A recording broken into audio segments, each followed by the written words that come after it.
بسم اللہ الرحمن الرحیم۔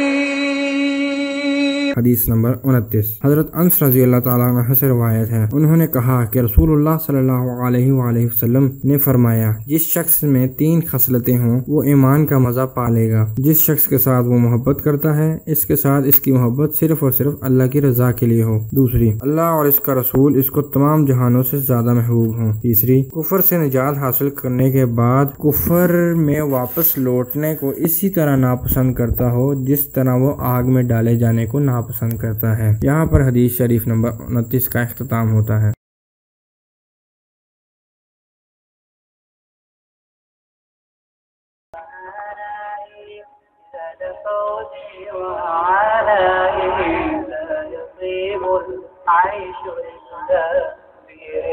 رب السماء وتعرفت الله ربي حلوة حلوة حلوة